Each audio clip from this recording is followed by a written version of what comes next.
forge a society that is colorblind and merit-based.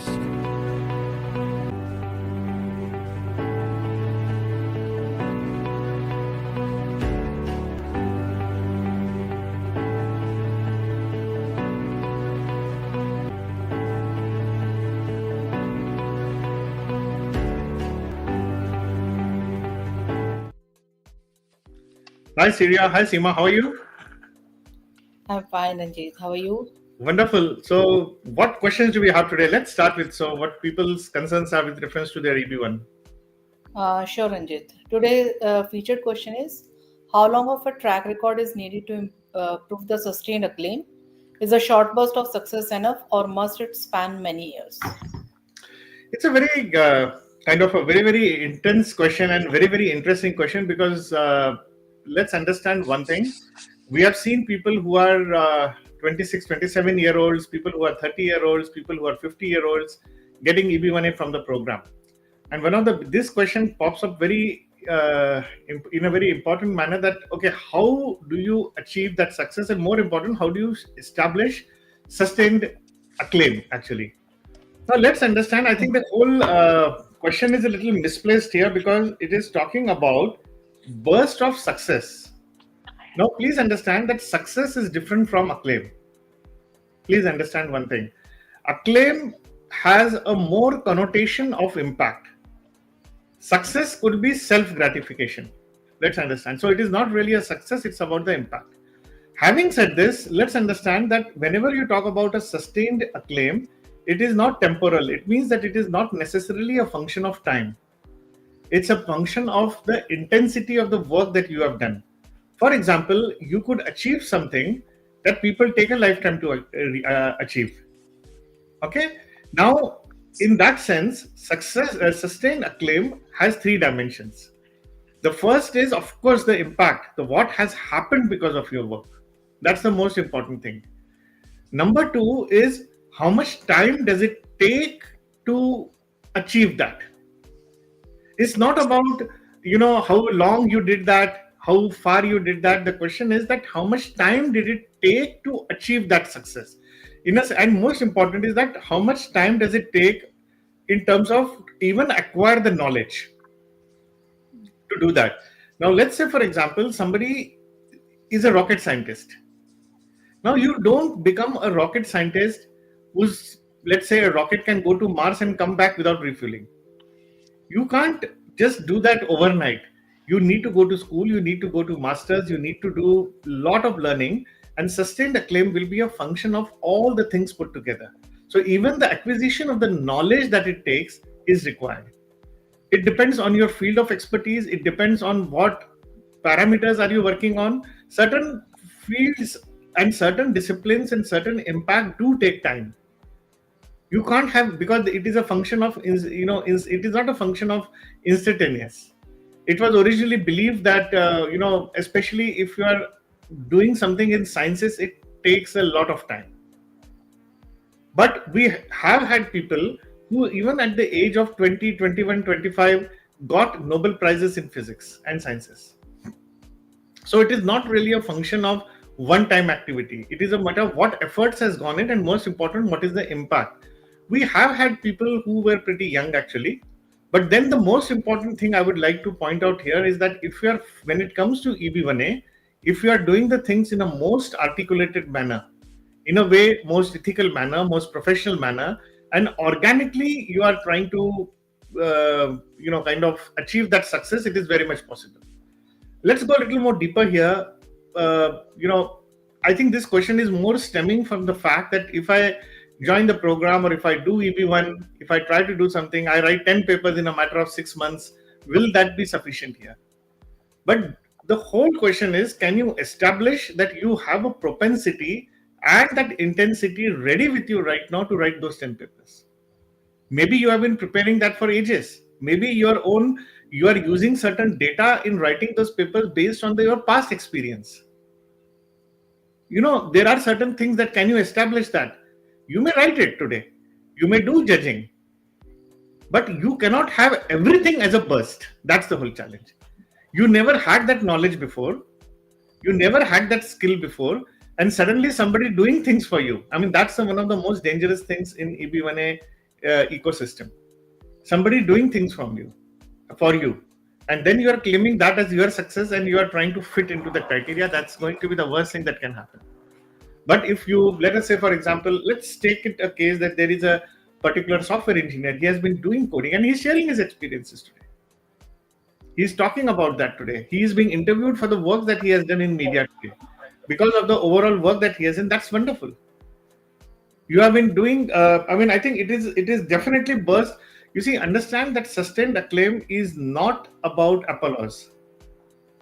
It's about impact. The day you realize that, I think that's going to be good for you actually. And how many people are getting impacted by it?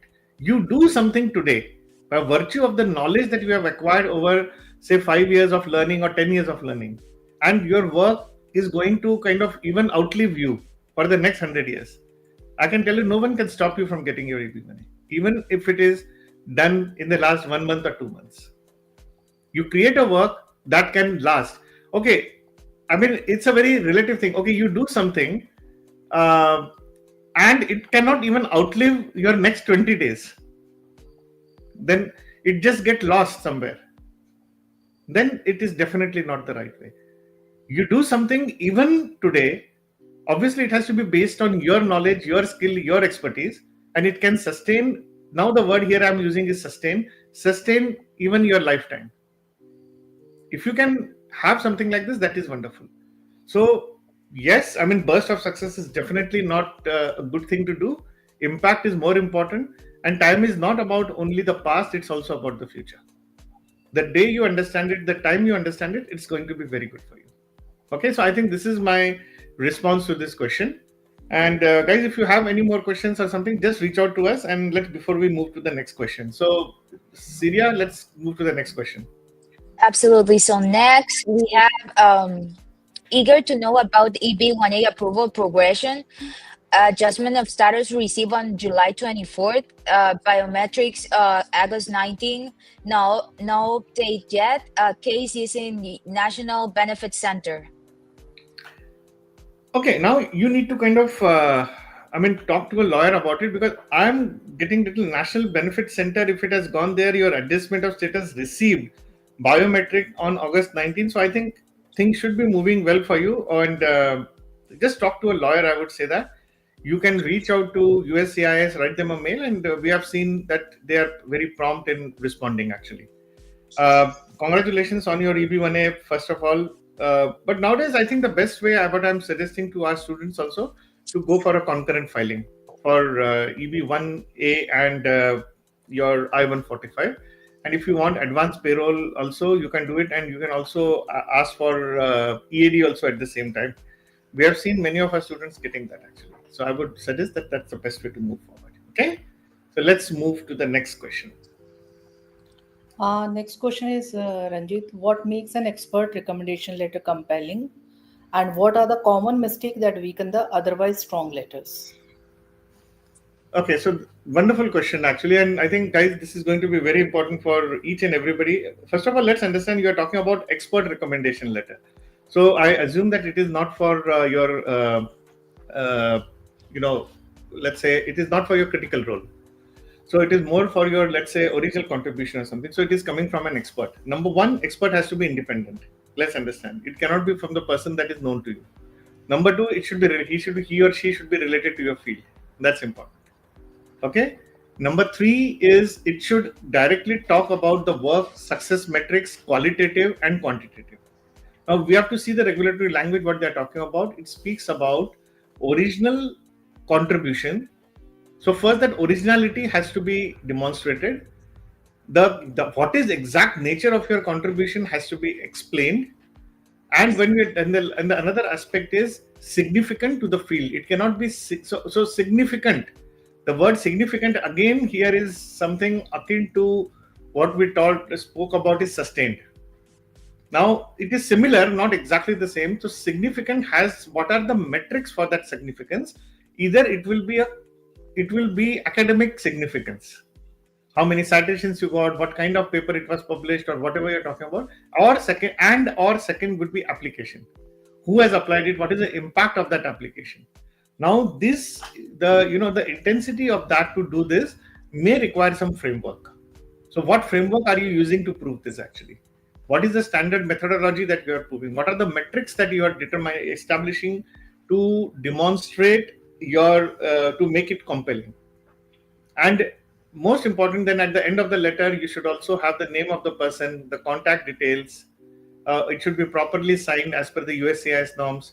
So, once you do all these things, that makes it a company. It has to have a structure. It has to have a proper format. The CV of the person who is giving the letter should be there. This is the best way moving forward. Otherwise, I think it just becomes, you may get an RFE which may say that the letters are not very persuasive, or if you use the regulatory language, they will say the letters is just using the regulatory language. It will just be very mechanical and it will not suit the purpose. So this is the way how I would say expert opinion or expert recommendation letter, it should be there. Let's move to the next question.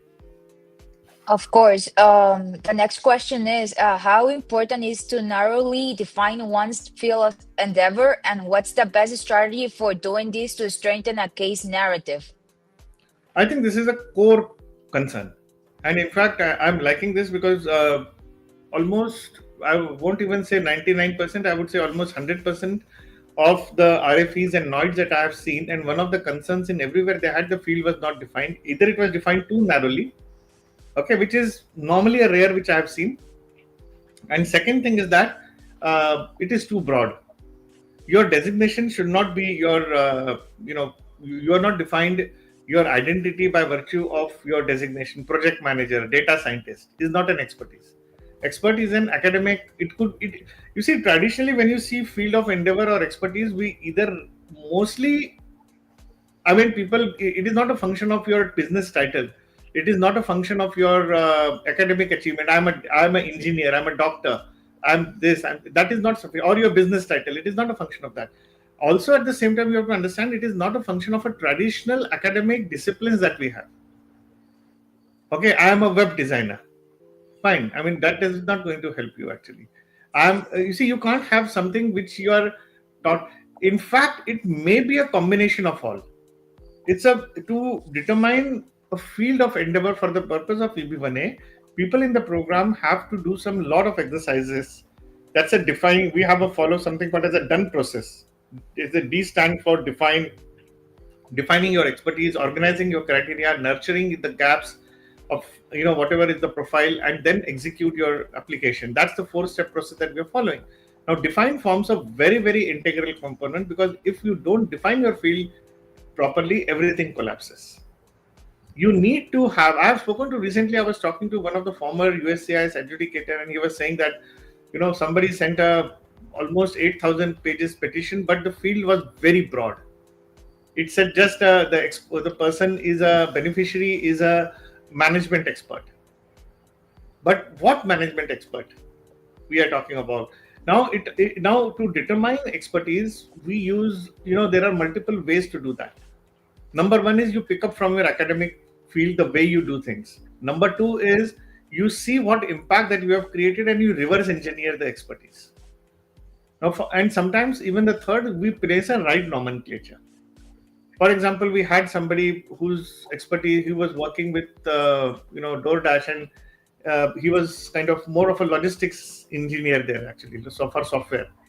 So, rather than just saying that software logistic engineer, the right word that we semantically used up was, I think, geospatial software engineering. Now, this is something that places your expertise at a very level profundity. Tomorrow, your field of expertise should be such that it can become a subject itself actually.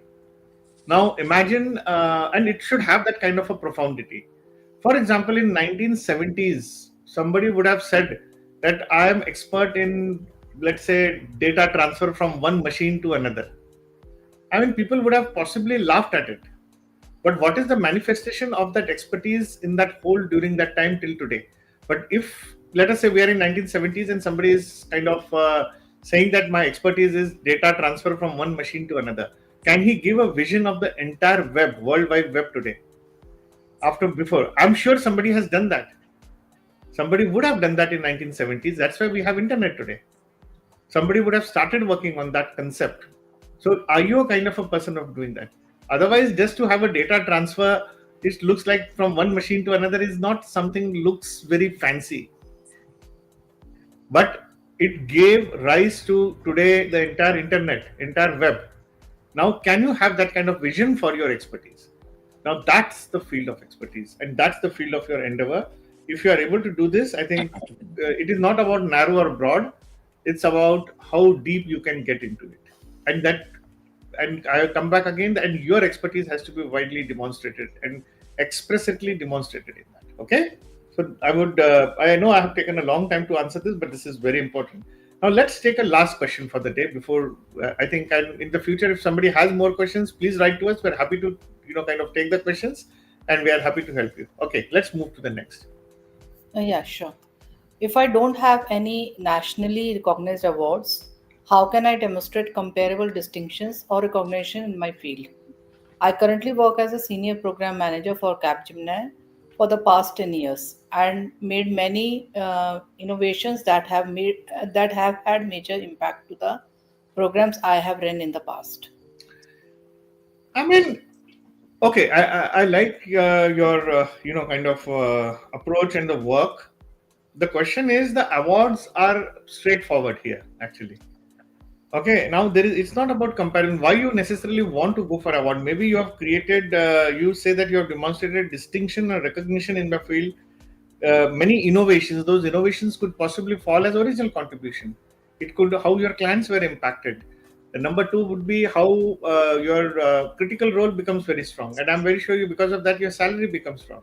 How kind of what has been the impact of your work, and of course you can fulfill other criterias. When you were working for Capgemini, was the work by Capgemini recognized in the media? Was it because of your work? Even if your work was, your name may or may not be there in the media publication, but still was your work recognized?